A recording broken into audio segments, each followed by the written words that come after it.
Thanks, Janice. And thank you all for participating in the CRL Annual Council Voting Members Meeting, the 66th of those. This is the main CRL governance event, and we depend upon it to guide the course of CRL activities and operations during throughout the year. I'm going to talk about three things. Number one, what we've done. You can look at what we did in fiscal year 2014. That is the fiscal year that ended June 30th, last June 30th, 2014. That's a good full accounting of that is in the annual report of the Center for Research Libraries, which is available on the web. I'm going to talk today about what we've done this year, since July 1st, 2014, and what we're planning to do next year. And my report is really a prelude to the discussion of the budget, the proposed budget that we are asking you to approve today for fiscal year 2016. We are growing capabilities at CRL and new services in four ways. We're growing capabilities for digital delivery of scholarly materials on request. This is on-demand digitization of materials. Digitization of specialized materials, particularly materials in the traditional collecting areas of CRL, news, government publications and information, archives, and endangered materials from difficult parts of the world, conflict zones, that kind of thing. Also, the support for licensing of specialized databases, the kinds of databases that are in our areas of traditional collections focus, and then collection analysis and data to support investment in print and digital. And I'll talk about each of those things individually. First up, digital delivery of scholarly materials on request.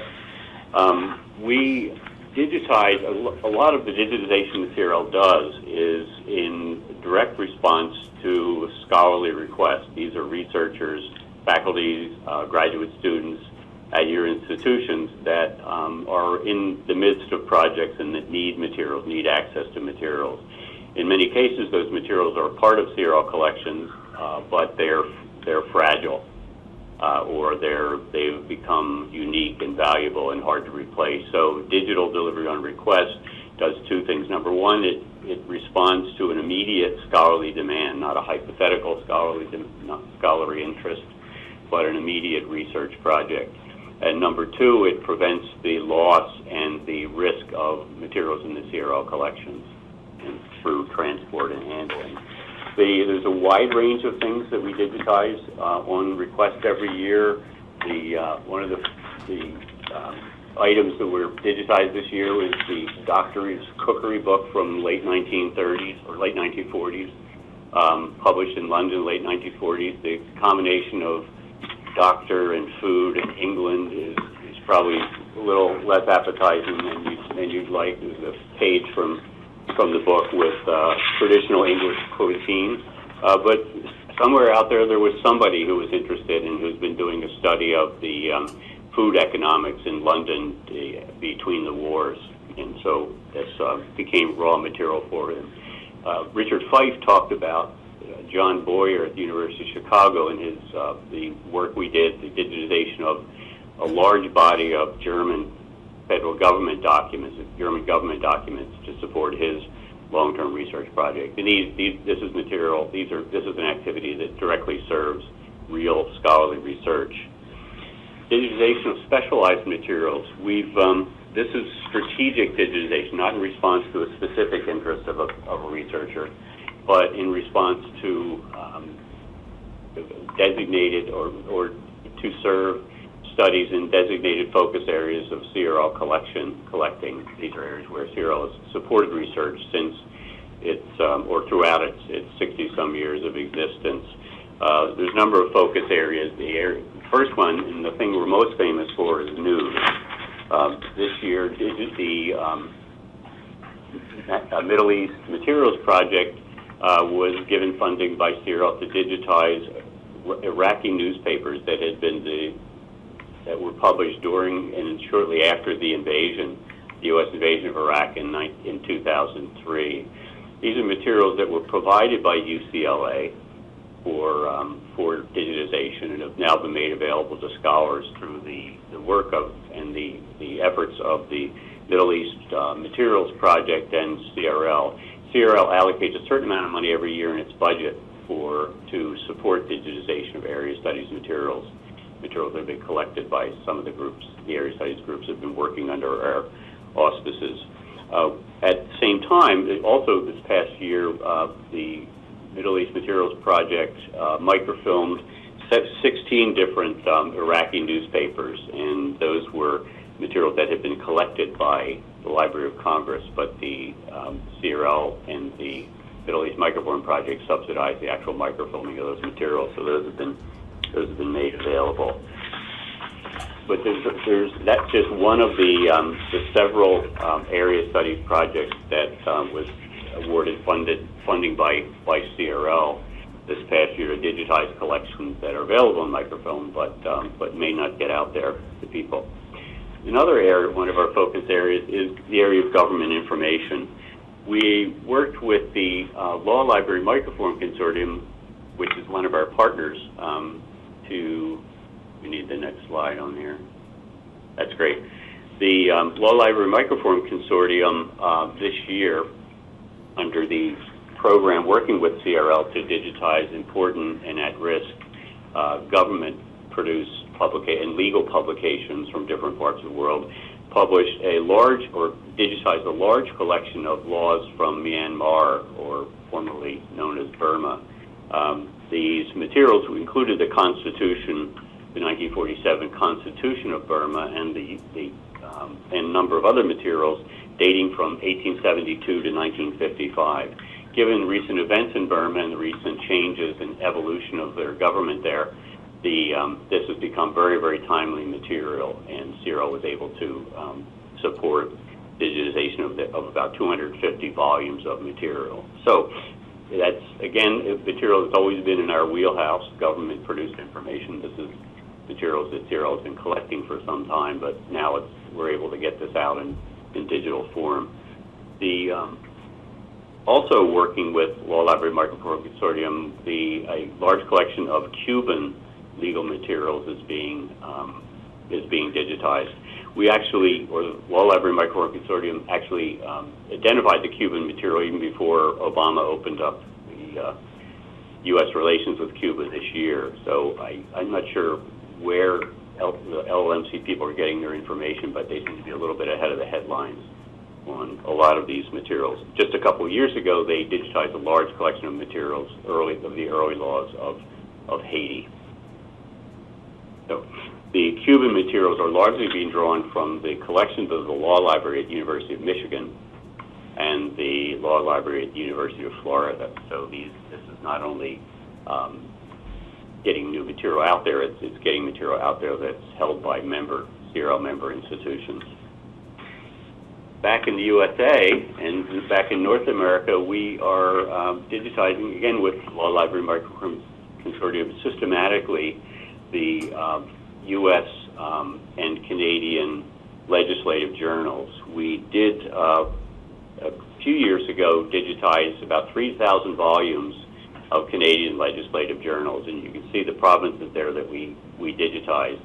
There are a couple gaps there. Alberta, we've kind of given short shrift to, but in the U.S. this year we've gotten up to, we now have 30, the U.S. the state legislative journals from 30 different U.S. states.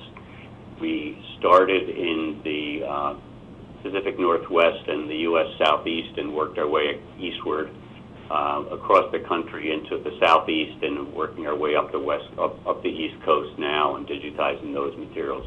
Those are materials that are not only being digitized, but they're also being retained in print by CRL.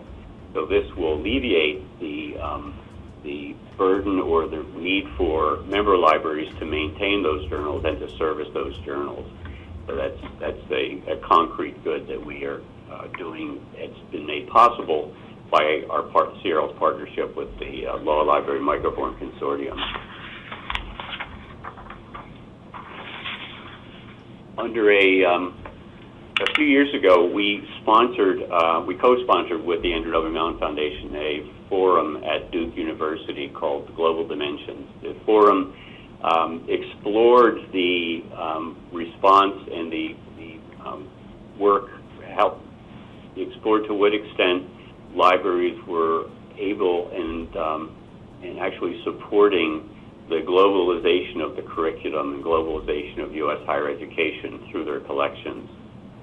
It became very clear at in that conference that the demands on libraries are increasing tremendously, particularly higher education, particularly academic libraries in the U.S. and Canada, because of the boom in international studies, the enormous expansion of international studies in the areas, not just of humanities and social sciences, but in the area of law, of civil society, in the areas in business and finance and in agriculture and health sciences and in atmospheric science, that the materials that libraries were able to provide to support the international studies on the scale that was necessary in the 1970s and 80s is dwarfed by the needs that we have today to support those libraries. We decided after that forum that we really needed to focus on, because the challenge is so big, we had to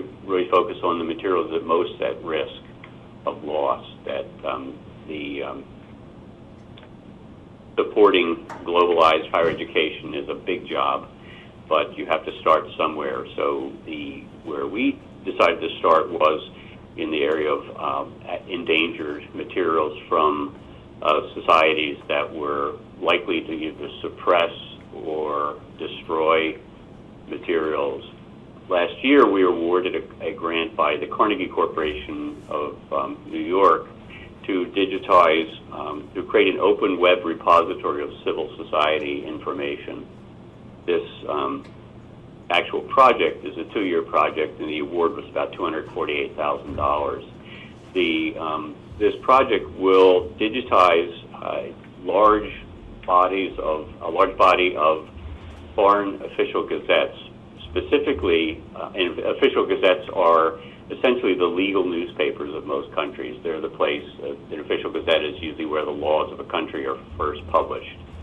And so these are very important to civil society. In many cases, this is the only, the gazettes are the only form in which laws are published. And so if a society is particularly non-transparent or corrupt or even unstable, then these materials become particularly at risk. We proposed to the Carnegie Corporation that we focus on countries that were identified as some of the most corrupt and non-transparent countries in the world.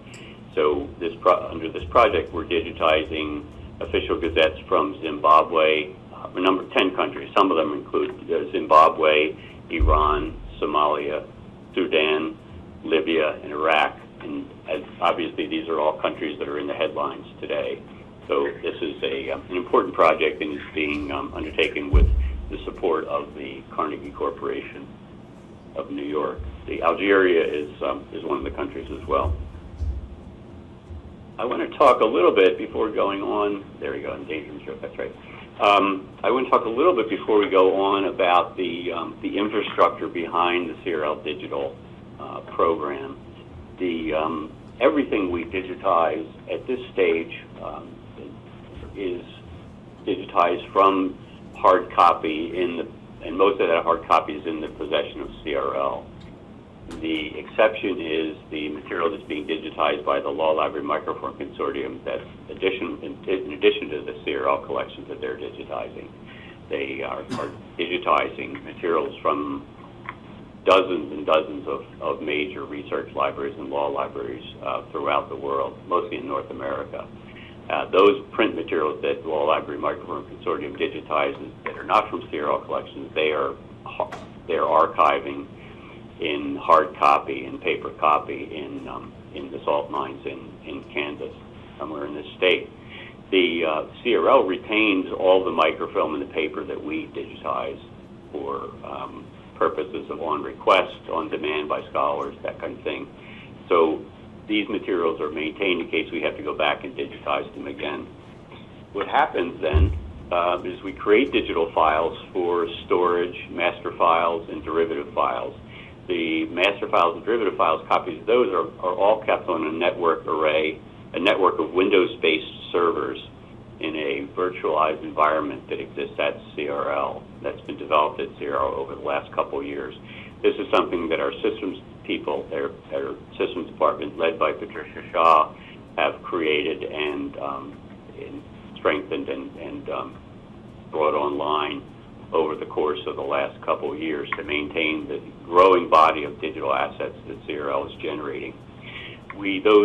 The derivative files are served to a CRL DDS server, and that's the server that makes them available to researchers at your institution, either openly accessible through a link from our catalog or accessible only to authenticated users, which are all the researchers and students and faculty at your institutions. So those materials are now over 5 million pages of materials, and that's served directly to the web. We then store backup files. For all the master files are also backed up. Everything that we created before 2009 is stored. The master files are stored as backup on Amazon S3 service, and everything else is maintained on a offline tape backup and spinning disks at CRL. So there's double backups for pretty much everything we maintain. Again, these are all derivative files, so they're files generated from original microform or original print that's held by CRL. So those are that's what the kind of infrastructure that we put in place behind the service of materials. We haven't started archiving and managing born digital content at CRL. I'm not sure we will do that. We are more likely to find the appropriate partners to maintain that content for us. It would be difficult to be, one of the things that CRL does now is evaluation of platforms and digital repositories that CRL libraries rely on, such as Portico, HathiTrust, Scholars Portal, and most recently CLOCKS. So being an organization that independently evaluates them, we really can't get in the same business as them. So it's our role as a custodian or as a guarantor of the long-term persistence of digital files is somewhat different than the standard repositories that are out there. So we will, as Richard Feist said, we will start harvesting this year born digital government documents from the web, those official gazettes and legal materials by particularly corrupt governments. We will have to harvest right from the web, but those are mostly in PDF format, so they're pretty much stable, static documents, not really dynamic content. So that the challenge should be pretty manageable. Okay, we are promoting discovery of these collections and resources pretty aggressively. There are about 50 libraries now that load CRL catalog records, and those catalog records are mostly catalog records that have linked to them electronic materials, the digital format or digital form of a particular publication or a particular reel of microfilm, that kind of thing. And those libraries have integrated those in their catalogs. Some of those catalogs are actually shared catalogs, like the Connect New York catalog, that serves a number of different CRL member institutions. We're also looking at the discovery systems, and we've identified issues with a number of the major discovery systems. We're finding that those systems really preference or privilege the records that are connected with full text content, and of CRL's close to 1.6 million catalog records, not a lot of them, a very small percentage of them are connected with electronic content. So the discovery layers don't work as a particularly good tool for finding CRL materials. But we are working particularly with two of the discovery systems this year, Summon and OCLC's WorldCat Discovery. These are both tools that many of our libraries are using. Our CRL records are indexed by Summon, by OCLC WorldCat Discovery. They're also indexed by Primo and by EBSCO's Discovery Service. So all of our records are out there, but it's really more a matter of tweaking the local application of these discovery systems that's going to be the trick to make these things more discoverable. But we are working on that. CRL's technical services people are working with both the vendors and the local adopters, and with selected local adopters to resolve some of these issues. I want to acknowledge also that we are still acquiring hard copy. CRL is, we may someday be the last remaining purchaser of microfilm in the world. This is something, though, that is a great deal of support among our membership. In fact, every year we representatives of member institutions, of many of your institutions, nominate collections, microfilm collections for CRL to acquire, and then vote. And then the collections, this is under the purchase proposal programs, the collections that are voted that turn out to be most popular are the ones that we actually acquire. This year we purchased 6 microfilm collections, all nominated by and voted on by CRL libraries. These materials were nominated by, we have a number of collections, probably more than 6 collections, about $220,000 worth of microfilm collections. A number of institutions nominated, people from institutions nominated collections. University of California, Berkeley, Virginia Shi, Myra Apple at University of California, Davis, Iris Jastrom at Carleton College, Steve Weiberly at University of Illinois, Chicago, Chris Africa at University of Iowa, Neria Lamas at Michigan, University of Michigan, David Magyar at Princeton University, Ayako Yashimura at University of Wisconsin-Madison, and Julie Linder at Yale. All participated actively in this the nominating process this year and identified important collections that would then be acquired by CRL.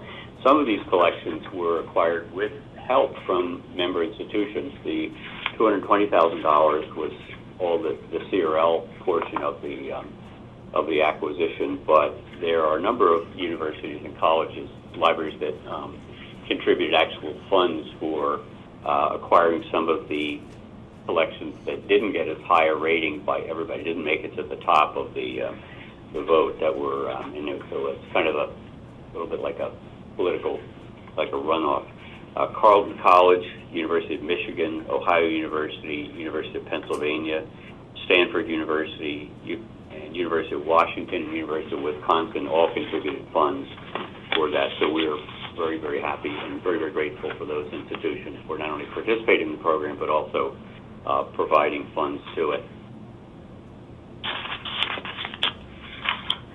The third thing that we've done is supporting the licensing of specialized databases. Again, these fall into our categories of important, these are databases that are in our traditional areas of collecting. One of the tools that we've developed that supported this activity was the eDesiderata platform, which is a platform that enables support of, or enables our licensing program. This is the online platform that we brought on in the prior fiscal year to support and really organize the licensing activity. This identifies the actual offers of licensed databases that we negotiated for on behalf of CRL libraries. It provides reviews of all those databases, which is independently verified, independently gathered information about the databases. the pluses and the minuses, and it also includes if information about when those reviews have been updated or when people have commented. It does provide a space and a forum for commentary by members, by your e-resources representatives on the databases themselves. What we've added to it this year was we're starting to put more critical information, independently verified information about the publishers and the vendors themselves, and they're under the profile, the providers part of the section of the EDIS Errata. This is a feature that we just brought online this year and has been becoming much more popular. Okay, we can go back to the PowerPoint. So this is a place that's basically a knowledge base with information about the databases that we license. What we are using it for is largely commercial databases that are available through CRL. So there we go. But we're also using it for some of the open access databases that are available, particularly ones we're dealing with government information. There's a lot of government information out there in the web for free. What we think needs to happen, though, is that we think these platforms need a good bit more scrutiny. Particularly, the one in particular is the Government Publishing Office's FedSys platform, which is supposed to serve as a comprehensive gateway, a comprehensive portal to government publications, including born digital government publications. This is supposed to be a place where everything published by the United States government ends up. And so we are going to be taking a closer look at FedSys this year. We'll talk about that at the Collections Forum this afternoon, a little bit about why and what aspects of it we're looking at. But the EDIS Errata will be the repository of the information that we come up with on FedSys. This is also a place where we're another database, commercially or a not open access database, but an NGO database, the IMF, the International Monetary Fund e-Library, is a database that we negotiated terms for CRL library access to, and the critical information about that is in the EDIS Errata. So this is a growing knowledge base of material, of information about databases that are available to people through CRL negotiation. Again, in areas, we're concentrating in areas that have traditionally been CRL strength. So government information, news, the South China Post is something that we've negotiated terms for. And more recently, the New York Times, the academic, many of you know that we are working with the New York Times, and they've offered an academic site license to the New York Times Online, which differs quite considerably from the New York Times ProQuest product. It includes not only all the text and visuals for material or for articles that are published on the web. Essentially, it includes all the web content, including some of the very deep and complex more digital content, the photographs that stand behind the web edition of the New York Times. We think this is really not just a licensing deal. We think this is the future of the preservation of born digital electronic news, of born digital news, that the ability to deal with the Times collectively as libraries will give us a better chance of ensuring that they do the right thing in the management of all the digital content that they have control of. And so that's something that we've focused quite a bit on this year. We're currently exploring the possibility of licensing Washington Post and Financial Times, and we're also talking with JISC and the Deutsche Forschungsgemeinschaft, two other national European and UK site licensing and higher education funding agencies about dealing with these large media organizations, the New York Times, the Washington Post, the Financial Times, the Deutsche Forschungsgemeinschaft, or the Frankfurter Allgemeine Zeitung as from a position of strength on behalf of academic and research libraries. In the way of providing information for people doing licensing and doing collection development locally, we held the Leviathan Forum last April.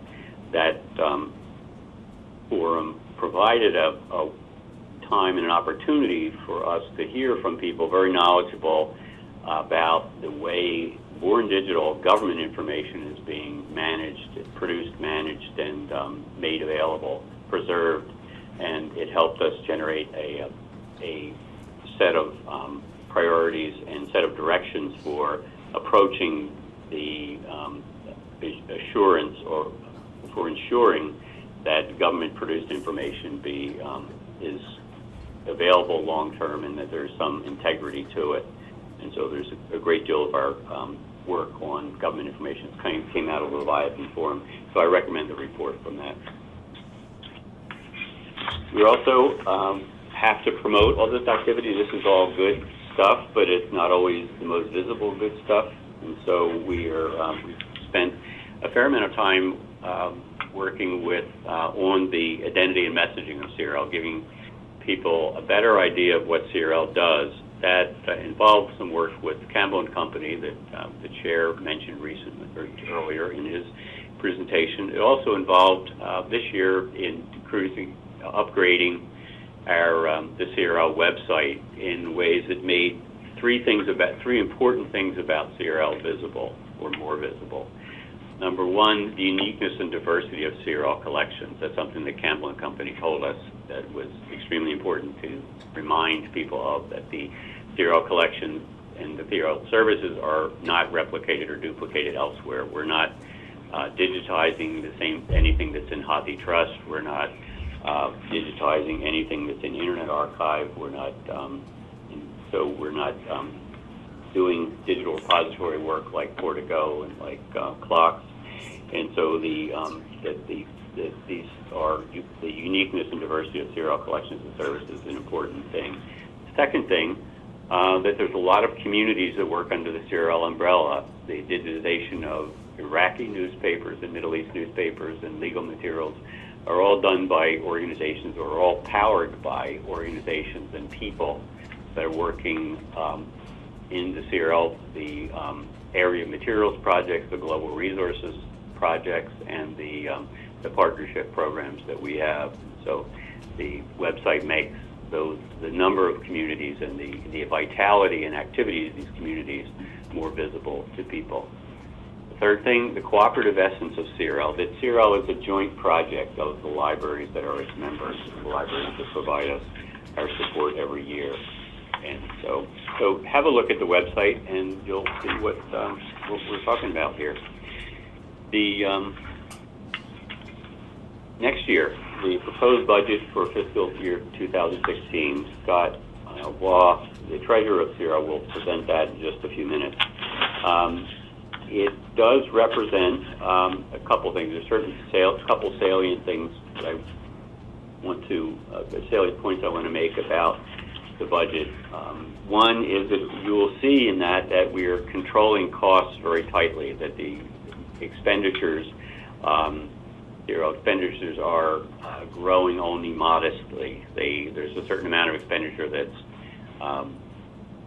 required or that's mandated by inflationary factors, things like that. And there's a certain amount that we're doing that's undertaking a certain number of things that we're doing to increase the benefits for CRL libraries. But we're holding the line on costs to the membership. The cost share factor, the factor we use to calculate the cost share of each member each year, has remained constant now for over 8 years, maybe 8 or 9 years. And so that we are keeping. We're also, because of that, and because of the fact that the membership fees are based on library materials expenditures, the cost shares of a number of CRL libraries are going down or are staying constant. A number of them went down last year. A number of them are went down this year, or going down next year, because the library materials expenditures were cut during the bad years of the recession. We use a 5-year average of materials expenditure to calculate the cost share for each member institution. So the drops in those are designed to take some pressure off the library membership fee or the cost share fee for CRL. We are also, you'll see that we are kind of straining a bit, and CRL has one foot in the digital, firmly planted in the digital world, and another foot still planted in the print and physical collections world. We do have a 165,000 square foot building and 5 million volumes that are maintained and are growing. They can't stop growing, and they certainly need to be maintained. So we are putting a lot of effort into management of the collection, careful handling of the collections, services of the collection, and the environment in which those collections are maintained. So that'll be reflected in the budget. The investment that we're doing is in a couple of things. Digitization of specialized material. We still think we have to do that aggressively. So we think there's a lot of material at risk, and particularly in the modern world out there with the amount of destruction that's happening in different parts of the world, the Middle East and Sub-Saharan Africa, the destruction of not only people and property, but of archives and records. This is just something we just cannot afford to let up on at this point. Funding from Carnegie Corporation is helping us on that, and so our partnerships with Law Library Microfilm Consortium, we will attempt to, and we are attempting to bring in a larger set of members and larger set of constituents to support this activity. I mentioned before our conversations we've had with JISC in the UK and the Deutsche Forschungsgemeinschaft in Germany to explore whether we can bring a larger pool of supporters to the digitization activities and the collecting activities that CRL does. We are, in our partnership with Law Library Microfilm Consortium, continues to produce very good results. So those things are good things. The support for licensing of specialized databases, that has generated savings to CRL libraries of up to $130,000 per database. And so those kind of returns tend to be very good, and that's very encouraging to us. We feel it's important to collectively bargain with the vendors for these databases, and so we'll continue to do that. And then we think there needs to be more data out there to support decisions about collections, whether it's the licensing of big databases or whether it's management of paper and film collections. And so we're putting more resources into the analysis of collections, both print collections in connection with print archiving and the newspaper collections in connection with digitization of news collections. We'll host a summit at University of California, Berkeley in June this year of all the major print archiving efforts in North America to plan the way forward. So, and again, visibility and marketing to grow the CRL community. So those are the things that you'll see how they impact the budget for the proposed budget for fiscal year 2016 that we hope you will give your support to by voting today. I'll close by thanking a number of organizations. The work of CRL has been supported by the Andrew W. Mellon Foundation, which has been very generous not only in funding capacity building projects and programs at CRL, but in helping guide the transition of CRL from the print microform-based organization it was 10 years ago to the print and digital organization that it is today.